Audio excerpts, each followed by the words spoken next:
Smell the Umbrella Stand is the 15th episode of the second season of 2.5 Men. This is directed by Pamela Fryman, and as always, there will be spoilers from now as I talk about the episode.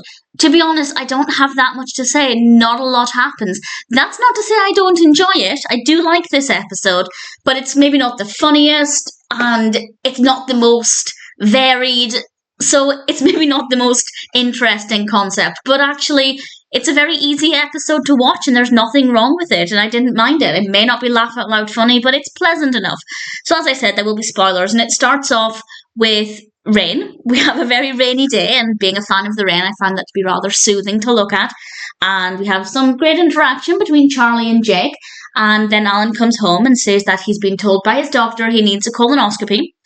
And he's really worrying about this, and Charlie suggests they go to Vegas to take his mind off of it, with Jake, of course. And Alan's not really interested in this, but then Berta starts to, well, she's trying to unclog the drain in the sink, and she's saying a lot of things that Alan would not want to hear during a colonoscopy. It's very well written, very well done, and Berta knew exactly what she was doing, because as soon as Alan and Charlie left, having decided they're going to Vegas, Berta makes a phone call. She's got the house free until Tuesday. She's going to have a party. So I liked that she definitely manipulated the situation. Charlie is then teaching Jake some Las Vegas tricks, or tips, I guess. And that seemed to go on for quite a while. We actually come back to that once we go away from it. And as somebody who doesn't care for gambling, that didn't really interest me very much.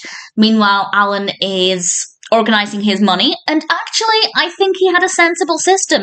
If you are going to take cash with you, whether you're going to Vegas or anywhere, then actually Alan's system was pretty good. I found that to be more interesting than I did Charlie sharing tips for Vegas. And then Alan comes out looking very, very snazzy. Love the sunglasses that are about to go. Jake throws up, of course, in the umbrella stand. And just after that, Judith phones, and Jake, being a child, not thinking much of it, told his mother he'd just thrown up and now they're going to Vegas, which I have to say is probably not what any parent wants to hear is happening with their child. And she comes over, we have a pretty decent scene with Judith. I feel like that helped to create a little bit of variety by bringing Judith into it. She wasn't in it for too long, though. And once she leaves, Charlie manages to convince Alan that they should just go to Vegas anyway. And they're about to, and then Jake throws up again, and they realise they can't go. They're being sensible. Charlie even felt bad for Jake and didn't want to leave Jake. And Alan pointed out that's what it's like to be a parent, and it's a very brief but nice moment of character development for Charlie. And then we do have a brilliant bit towards the end. This is probably my favourite bit. Just as they're putting Jake to bed, we hear music.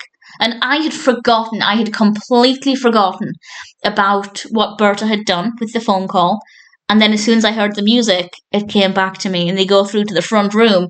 And in the time they'd been in Jake's bedroom, Berta had managed to bring many people into the house, and just her expression, the way everybody turned to look at Charlie and Alan when they came into the room, it was fabulous. So I really enjoyed that bit. But that's it. That's basically all that happens. There is one more scene. I'll talk about it in a moment. But it isn't the most interesting episode. I guess it's potentially unpredictable, as I feel like it definitely doesn't go in the way that most people would expect.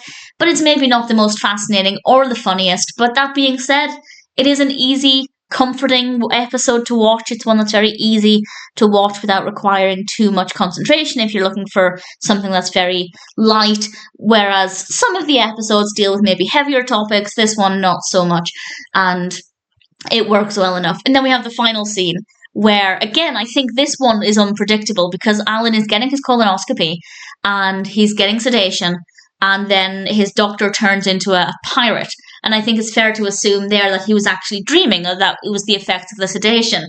But no, it's not. We then see that Charlie had actually paid the doctor, I think he'd made a $2,000 donation to the hospital, which was a really good idea. If he'd just paid the doctor outright, it might have been very unethical.